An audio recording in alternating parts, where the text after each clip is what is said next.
G'day everyone and welcome back to the channel. I'm Darren's daughter Christina. Unfortunately he conned me into making this because I wanted some free food. Ended up paying for this ham. So we're making ham and cheese pinwheels today. You'll start with 3 cups of plain flour, 1.5 teaspoons of sugar, 2 teaspoons of salt, 2 teaspoons of yeast, 2 tablespoons of skim milk powder, 1 tablespoon of olive oil, and 1 cup of warm water. Mix this in the mixer and add additional water if you see the consistency isn't right. If you're seeing that the consistency isn't where the dough is coming together, feel free to add more water. Tried to convince my father that it needed more flour, however, my father never listens.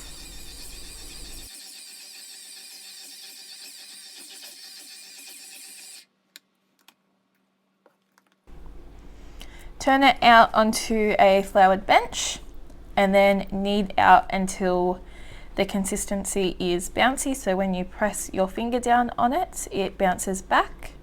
You'll see me doing this a couple times, and also rolling the dough in flour, which my father hated.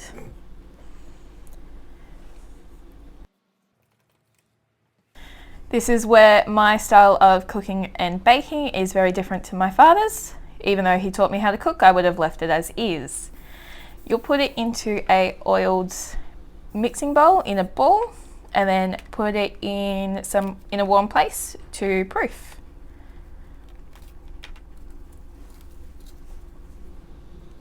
Or doubles in size. At this point, my father is about to start regretting to let me come over and bake this, cook this, whatever you want to call it, because I was not paying attention to what he said. So you're going to roll it out until it's about 1/4 inch thick, or if you're a tradie, 6 mil thick.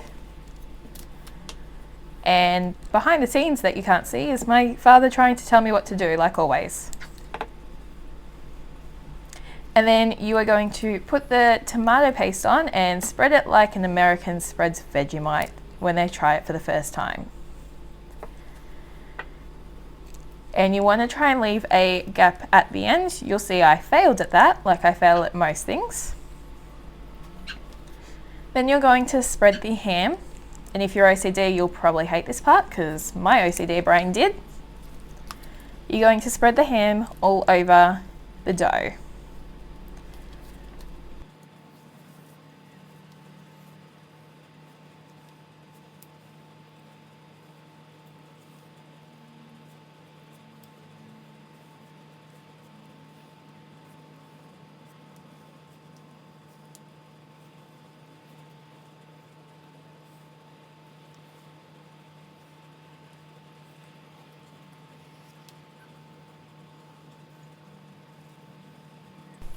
And at this point, when I started spreading cheese, my father instantly regretted life. At the second handful, he told me to stop and spread it around.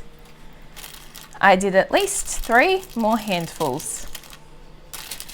You'll spread out the cheese until it's about even. I wasn't happy, but my father would not let me add any more cheese, otherwise he'd have a heart attack. And then you're going to roll it up. When you roll it up, try and be as tight as possible. And you'll see me tightening up the roll of dough.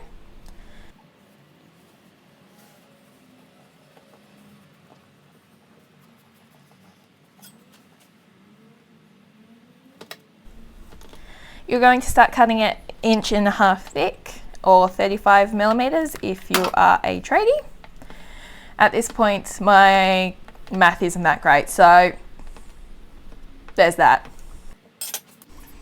At this point, my stubborn OCD father decided to step in and start shaping these into circles. He said he'd do one and then I could step in and do the rest. However, we all know I probably walked away.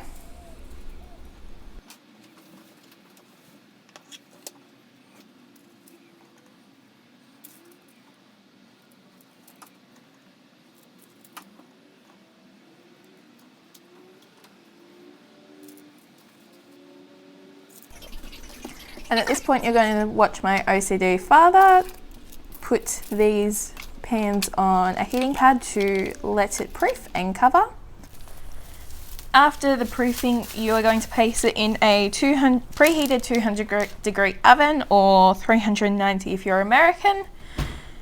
I would still think that's too high, but I'm not the one that's making the video.